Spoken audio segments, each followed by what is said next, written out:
না না পরে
বিগত কিছুক্ষণ আগে যে মারামারিটা হলো, আপনাদের কি বিষয় নিয়ে আন্দোলন করছিলেন? আমাদের আন্দোলন হচ্ছে আপাতত যে আমাদের আন্দোলন যেটা নিয়ে ওটা হচ্ছে কোটা বৈষম্যে, যে 56% কোটা, আচ্ছা 30% ইয়ার জন্য, 30% মুক্তিযোদ্ধার জন্য, তারপর 20% হচ্ছে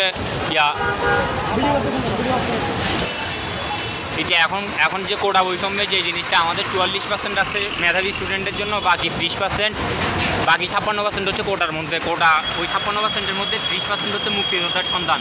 মুক্তিযোদ্ধার সন্তানের জন্য 20% নারীদের জন্য, 5% হচ্ছে প্রতিবন্ধীদের জন্য, এরকম সবগুলা মিলে হচ্ছে 56% কোটার মধ্যে চলে গেছে গভর্নমেন্ট জবগুলো।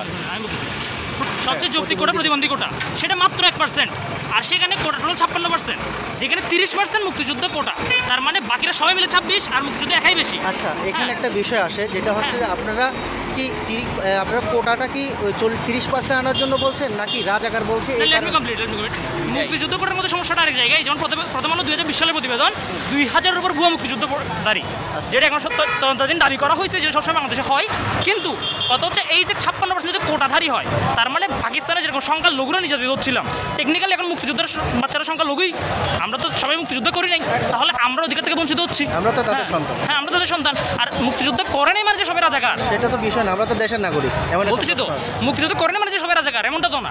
আমরা দেশের জনগণ। হইতে পারে যে আমার বাবা মা ঘর থেকে খাবার দিছিল, ওই মানুষটা হইতে পারে মুক্তিযুদ্ধ কোটাধারী না। 30 লক্ষ মানুষ বঙ্গবন্ধুর বাসমতে মরছে। এখন বঙ্গবন্ধু যদি বলতে 30 লক্ষ মানুষ ইন্তেকাল করছে, সবগুলো ফ্যামিলি তো কোটা নাই। কোটার সংখ্যা কতজন? তাহলে অর্ধেক মুক্তিযুদ্ধই কোটা পাচ্ছে না। ভাষা আন্দোলন করছে মানুষজন, ভাষা শহীদ যারা, তাদের কোটা কই? কোন অভ্যুত্থান হয়েছিল, তাদের কোটা কই? আচ্ছা, তাহলে আপনারা মূলত এই বিষয় নিয়ে এখানে আন্দোলনটা করা?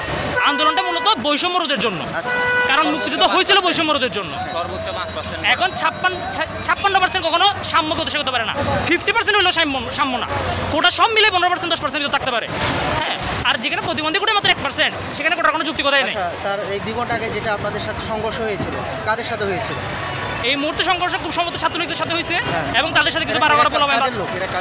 কাদের লোক তো আমরা জানি না, ওরা নিজেকে ছাত্রলীগ দাবি করতেছে, আমাদের সামনে নিজেকে ছাত্রলীগ বলে পরিচয় দিচ্ছে। একই সময় এখানে কয়েকজন টোকাই ছেলেবেলে দেখা গেছে, বস্তুর ছেলেবেলে দেখা গেছে, এখন ওরা দাবি করতেছে ওদেরকে ছাত্রলীগে পাঠাইছে। আপনারা কি প্রশাসন কোনো ধরনের সহযোগিতা করেন এই বিষয় নিয়ে? এখনো পর্যন্ত প্রশাসন থেকে সরাসরি কোনো সহযোগিতা আসে নাই। মুল্লাজুম রনি, হিসাম মে, কুত্তার বাচ্চা, তানজির মাহি, এগুলো আর কি। ধন্যবাদ।